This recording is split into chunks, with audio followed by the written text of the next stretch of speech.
어떠한 수술을 받더라도 완전히 원래대로 돌아올 수는 없습니다. 보형물 제거도 마찬가지예요.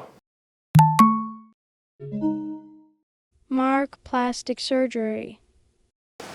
안녕하세요.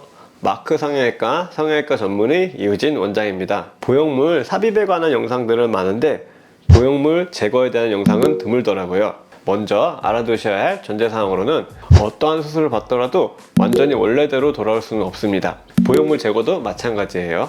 코 수술 후 보형물을 제거하게 되는 경우 세 가지로 나눠서 볼 수 있습니다. 첫 번째로는 보형물이 문제를 일으켰을 때, 염증이 생겼거나 튀어나왔을 때를 말하고, 두 번째는 모양적 불만족, 그리고 세 번째는 그 이물질에 대한 불안감으로 볼 수 있습니다. 하나하나에 대해서 좀 더 자세히 알아보겠습니다. 첫 번째, 보형물이 문제를 일으켰을 때인데 보통 염증이 생겼을 때를 우리가 가장 크게 문제가 일어났다고 볼 수가 있습니다. 보형물 주변에 염증이 생기게 되면은 원칙적으로 보형물을 제거하고 그 다음에 충분한 회복 기간을 갖고 추후에 다시 보형물을 삽입하는 게 원칙입니다. 세척이나 약물로도 조절해 볼 수 있겠지만 보통은 실패하는 경우가 흔해요. 이렇게 됐을 경우 염증이 오래 지속돼 가지고 구축이 오게 됩니다. 구축이 오게 되면은 코가 들리고 짧아지면서 모양적으로 불만족스러운 결과를 만들어내게 돼요.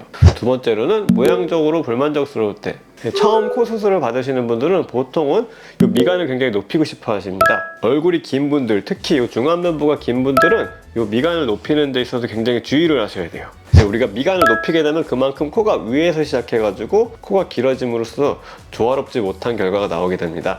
예를 들어 콧대가 좀 높고 중안면부가 긴 분이 이제 콧대를 높이게 되면은 밸런스가 무너져서 이쁘지 않은 어색한 결과가 나오게 됩니다.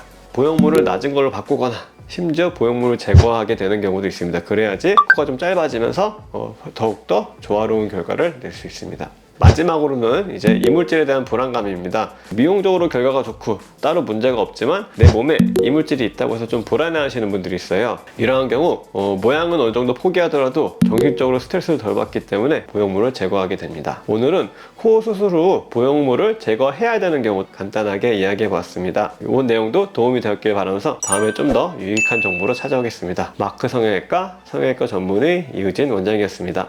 감사합니다. Mark Plastic Surgery.